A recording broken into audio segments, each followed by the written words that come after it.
So, Chelsea want Erik Ten Hag, the Chelsea fans want Ten Hag, and will Todd Boehly try at madness? We know he's a mad guy, we know he tries anything and pay a lot of money to see if he can get Erik Ten Hag, which I'm going to say, I don't think will happen.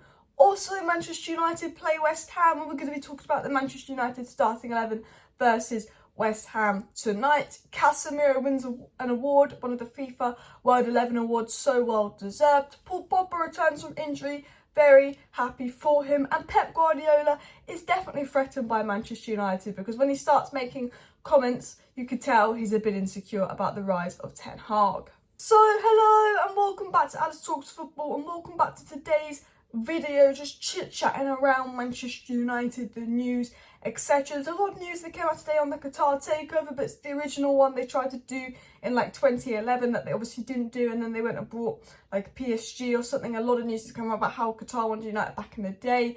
We obviously know that the Glazers seem to be open to negotiations but won't sell unless Qatar up their bid. Qatari sources saying Qatar will get United still. So hopefully this is just a negotiation tactic from the Glazers. But everything on the sale is very quiet because the Rain Group have told Qatar and everyone to be quiet. So we're not going to be talking about the sale today. We're going to be talking about Ten Hag to Chelsea, which, like, realistically, it's not going to happen. Man United won't let it happen. Ten Hag wouldn't leave, but Chelsea want him. Casemiro's win, Pep Guardiola's comments, and we'll talk about the West Ham game. So basically, Chelsea want to sack Graham Potter, but the replacements for Graham Potter out there aren't that good. They want to sack Graham Potter, but the replacements aren't that good. And look, I don't think Chelsea should sack Graham Potter, even though they've scored 6 goals in the space that Rashford scored 18 and Man United have scored 50, even though they've been dreadful. The reason I wouldn't sack Graham Potter is you spent all that money on Tuchel, you spent all that money on Potter, you bring in a new manager, you spend all that money on him, but it's not going to work right away when you've got players from 3 different managers and a lot of players and a lot of squad. Like, I think they have to give Potter time like Arteta. It's awful, and I don't know if he is the right manager, but I think we saw what he done at Brighton. They have to surely give him a bit of time. You know, you can't expect it to come together like this, especially when he hasn't got, like, the squad he wants in. However, he has been bad. And I understand why Chelsea fans want him sacked. This is bad. But I'd wait till the end of the season and make a decision. But Chelsea fans are calling for Ten Hag. Like, there's Chelsea fans saying, I'd get Ten Hag, calling out for Ten Hag. They want Ten Hag.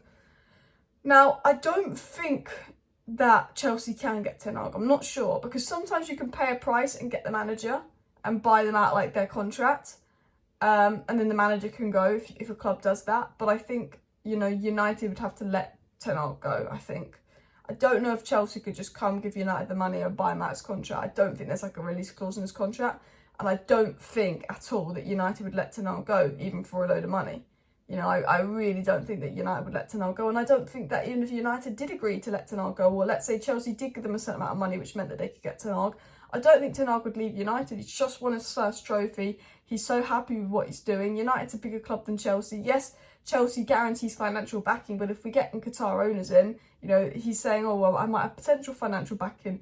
He's got Anthony, he's got Lissandro Martinez, he's got what he wants, he's got the Ajax players he wants, he's got Casemiro, he's doing a fantastic job at United, the fans love him. Chelsea fans can beg and pray and wish they get Ten Hag as much as they want, but they're not getting Ten Hag, and I'm not worried about it. And I'm just saying, I'm not worried about rumours and news that Todd Boehly might try and see if he can get Ten Hag, but we know it's unlikely. I'm not worried, because I just think it's a compliment that Chelsea fans want Ten Hag. I just see it as a massive freaking compliment that Chelsea and rivals want Ten Hag. They're jealous of what he's doing, because he's done an absolutely fantastic job, Erik Ten Hag, lifting the trophy. The fans love him, the players love him, the football we play is good, the mentality is good. He's exactly what we needed. Chelsea in their Rangnick era, and we fixed our Rangnick era with Ten Hag.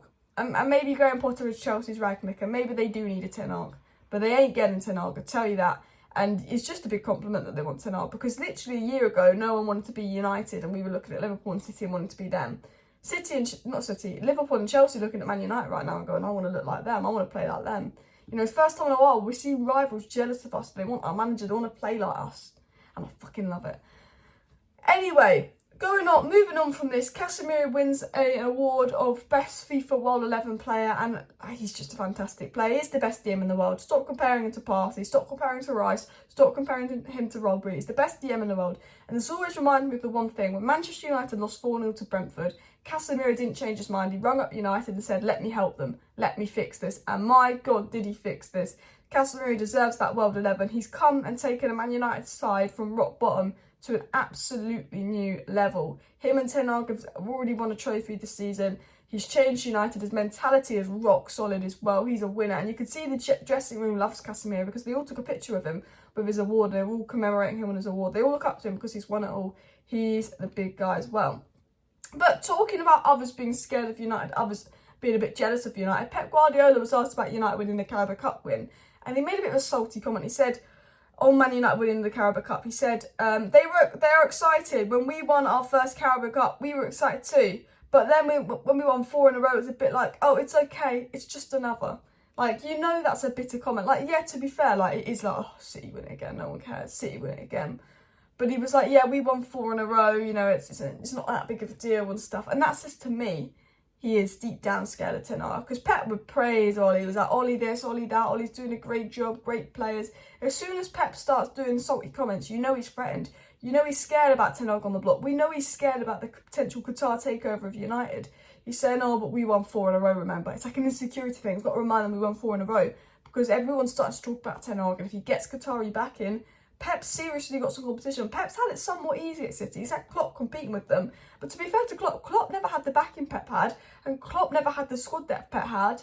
And Klopp's managed to keep very close to Pep. And I actually think if you look at it from that aspect, maybe Klopp's done a better job than Pep in that sense. But obviously Pep did win the trophies because he's Pep. You know, so Pep will see Ten Hag and he goes, Ten Hag's good. If Ten Hag gets Qatar back and if Ten Hag gets the same kind of backing as Pep, like, it's in for Pep. Like, he's getting worried. He's getting nervous. Now, anyway, we've got the West Ham game tonight. I want to finish this video off by talking about the West Ham game.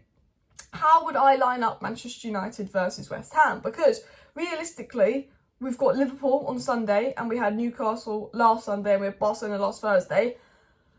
And although I want to win the FA Cup, although it's good to keep momentum, keep a win, I would be resting so many players because I want them all fresh for Liverpool on Sunday because I just think that our players are knackered. So this is why, I mean, De Gea can play, so I don't really care. But this is why I play probably one of Delo or Wan-Bissaka. That doesn't really matter too much because he's mixed it up a bit. I'd probably say Delo and actually play Wan-Bissaka versus Liverpool because I think it needs to be a bit more defensive versus Liverpool. So I'd probably play Delo. I'd probably play Lindelof and Maguire because they're solid centre-backs, so we need to rest Varane and Martinez. Luke Shaw had a slight knock, so I'd play Malacia, especially because he hasn't played in a bit. DM, I would play McTominay and Sabitzer. I would give Casemiro and Fred a rest. I would play McTominay and Sabitzer, and I would play Bruno as a 10 because we've got no one else that can play in that 10 role. Bruno just doesn't get rest because he's Bruno. On the right-hand side, I would play Jadon Sancho. On the left-hand side, I would play probably Garnacho.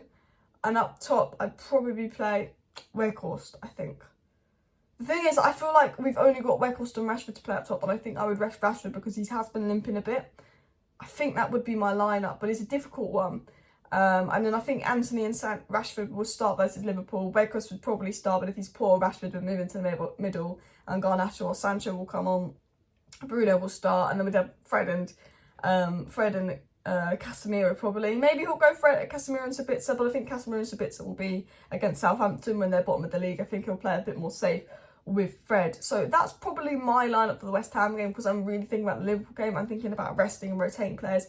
It's all about rest. It's all about rotation for me. I just think, although Ten Hag doesn't do loads and loads of rest, I do think you've had Barcelona, you've had a cup final. This is West Ham. We've already won an English cup. Obviously, I want to win them all, but you get what I mean. West Ham are a difficult side, but we want to rest players because beating Liverpool is more important than beating West Ham, in my opinion. Like, Liverpool are arch rivals. Let's go to Anfield. Let's beat Liverpool. Because if Liverpool do win and we drop points, it opens up the top 4 race a bit more. If we win, we're very clear getting top 4. I generally believe if we beat Liverpool, we'll get top 4 comfortably because we played the top 3 twice, and I think Liverpool's always the third team that gives us the hardest games. Other than that, our hardest game after Liverpool will be like the Brightons, the Brentfords, of course the Newcastles. I think we'll beat Chelsea. We always seem to get a result versus Spurs. I think Ten Hag will beat Spurs. So, I think once we got Liverpool at Anfield out of the way, I do think all our games remaining, I think, are very winnable for United. I think there'll be a few ones where we drop points, teams like Fulham and Brentford, but I think the rest of our games are very winnable. Anyway, guys, please do smash that like button and, of course, subscribe down below to Alice Talks Football if you're new. Remember, I go live every single evening on the channel, keeping you guys up to date with all the latest Manchester United news, transfer news and more. I will be doing a watch-along to West Ham Manchester United tonight. Is it 8 o'clock kickoff? I'm actually going to Google that. West Ham United, 7:45 PM, so we'll be live at 7:30 tonight for Manchester United versus West Ham FA Cup watch along, and then I will do a match reaction to that. So make sure you subscribe for all my match reaction, etc. See you next time.